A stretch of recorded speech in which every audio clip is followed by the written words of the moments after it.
खबर मंत्रा, सच की आवाज। नमस्कार दोस्तों, मैं हूं मिसबा खान और आप देख रहे हैं खबर मंत्रा। दोस्तों, आज के इस वीडियो में हम बांग्लादेश की राजनीति में आए हालिया संकट के बारे में बात करेंगे कि कैसे एक समय पर बांग्लादेश की इकोनॉमी को बदलने वाली मसीहा कही जाने वाली शेख हसीना को सत्ता छोड़कर देश से भागना पड़ा। आखिर वो कौन सी वजहें थी जो शेख हसीना के पतन का कारण बनी और बांग्लादेश में इतना बड़ा उथल पुथल हुआ। साथ ही संकट से भारत को क्या सबक लेना चाहिए, इस पर भी चर्चा करेंगे। तो चलिए शुरू करते हैं। दोस्तों, पहली वजह आरक्षण पर ढाका हाईकोर्ट का फैसला। बांग्लादेश में 1971 में आजादी के बाद आरक्षण प्रणाली लागू हुई थी। स्वतंत्रता सेनानियों के बच्चों, पिछड़े जिलों और महिलाओं के लिए अलग अलग प्रतिशत में कोटा निर्धारित किया गया था। कुछ सालों बाद स्वतंत्रता सेनानियों के बच्चे को मिलने वाली सीटें खाली रहने लगी। इसका फायदा सामान्य छात्रों को मिलता था। हालांकि 2009 में स्वतंत्रता सेनानियों के पोते पोतियों को भी आरक्षण मिलने लगा, जिससे सामान्य वर्ग के छात्रों में असंतोष बढ़ गया। साल 2012 में विकलांग छात्रों के लिए भी 1% कोटा जोड़ दिया गया। इससे कुल कोटा 56% हो गया। सामान्य वर्ग में 44% सीटें ही बची।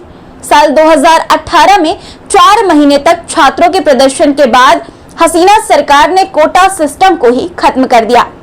हसीना की सरकार का मानना था कि अगर स्वतंत्रता सेनानियों के परिवार वालों को आरक्षण नहीं मिलेगा तो किसी को नहीं मिलेगा। हालांकि 5 जून 2024 को ढाका हाईकोर्ट ने एक फैसला सुनाया और सरकार को पुराना कोटा सिस्टम 2012 बहाल करने का आदेश दे दिया। कोर्ट ने कहा कि 2018 से पहले जैसे आरक्षण मिलता था उसी तरह लागू किया जाए, जिससे सामान्य वर्ग के छात्र भड़क गए। आंदोलन शुरू हुआ, पर प्रधानमंत्री शेख हसीना ने इस मुद्दे पर छात्रों की मांग ठुकरा दी और उन्हें रजाकार कह दिया। इस बयान ने छात्रों में गुस्सा बढ़ा दिया और विरोध प्रदर्शन तेज हो गए। दरअसल दोस्तों, बांग्लादेश के संदर्भ में रजाकार उन्हें कहा जाता है जिन पर 1971 में देश के साथ विश्वासघात करके पाकिस्तानी सेना का साथ देने के आरोप लगे थे।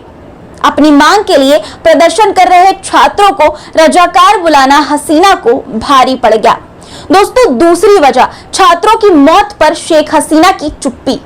दोस्तों, हिंसक प्रदर्शन में 200 से ज्यादा छात्रों की मौत के बाद भी शेख हसीना ने इस पर कुछ नहीं कहा। हालांकि मेट्रो स्टेशन पर हुई तोड़फोड़ को देखकर उनकी आंखों से आंसू निकल आए।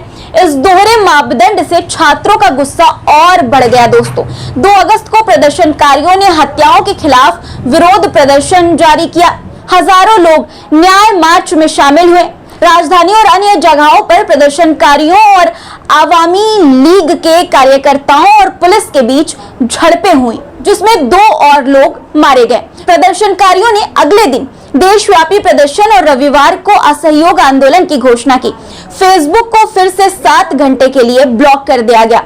अगले दिन विरोध प्रदर्शनों के दौरान मारे गए छात्रों और अन्य लोगों के लिए न्याय की मांग को लेकर बांग्लादेश की राजधानी में हजारों लोग ने शांतिपूर्ण तरीके से विरोध प्रदर्शन किया। हालांकि देश के अन्य स्थानों पर इसी तरह के प्रदर्शनों में हिंसा की खबरें आई। प्रदर्शनकारियों ने सरकार विरोधी नारे लगाए और प्रधानमंत्री शेख हसीना के इस्तीफे की मांग करने लगे। यहीं से दोस्तों मामला और भी गंभीर होता चला गया। तीसरी वजह दोस्तों, विदेशी ताकतों का हस्तक्षेप। दरअसल दोस्तों, बांग्लादेश में हिंसा और राजनीतिक संकट के बीच विदेशी ताकतों, खासकर पाकिस्तान के हस्तक्षेप की भी बात हो रही है। सोशल मीडिया पर बांग्लादेश आंदोलन की तस्वीरें शेयर करने वाले पाकिस्तानी डिप्लोमेट्स ने इस एंगल को और भी मजबूत किया। दोस्तों, चौथी और शेख हसीना के पतन की एक महत्वपूर्ण वजह लोकतांत्रिक मूल्यों का हनन भी है। शेख हसीना के लंबे शासनकाल में विपक्षी नेताओं की गिरफ्तारी, अभिव्यक्ति की स्वतंत्रता पर दमन और असहमति के दमन की घटनाएं बढ़ती रहीं। सरकार की आलोचना करने वाले पत्रकारों और मीडिया आउटलेट्स को उत्पीड़न का सामना करना पड़ा, जिससे अभिव्यक्ति की स्वतंत्रता पर प्रतिकूल प्रभाव पड़ा। हसीना पर विपक्ष की आवाज को दबाने और असहमति को खत्म करने के आरोप लगते रहे हैं। उनके शासनकाल में चुनाव धांधली, विपक्षी नेताओं की गिरफ्तारी, प्रेस की स्वतंत्रता पर अंकुश जैसे मुद्दे उठते रहे हैं दोस्तों। जनता का गुस्सा अंदर ही अंदर बढ़ता गया इन सब कारणों की वजह से, और अंत में तानाशाही रवैये के चलते जनता ने शेख हसीना को सत्ता से बेदखल कर दिया। बांग्लादेश के संकट से भारत को भी सबक जरूर लेना चाहिए दोस्तों। तो दोस्तों, शेख हसीना जो एक समय पर बांग्लादेश की इकोनॉमी को बदलने वाली मसीहा कही जाती थी, दुनिया के लोकप्रिय लीडर्स में गिनी जाती थी, आज अपने तानाशाही बर्ताव के चलते सब कुछ खो चुकी हैं। उनका पतन यह साबित करता है कि लोकतांत्रिक मूल्यों को नजरअंदाज करने और तानाशाही रवैया अपनाने वाले नेताओं का अंत आखिरकार इसी तरह होता है। दोस्तों, इस वीडियो में बस इतना ही। अगर आपको ये वीडियो पसंद आया हो तो इसे लाइक और शेयर करें। चैनल को सब्सक्राइब करना ना भूलें ताकि आपको हमारे सभी नए वीडियोस की जानकारी मिल सके। धन्यवाद। खबर मंत्रा, सच की आवाज।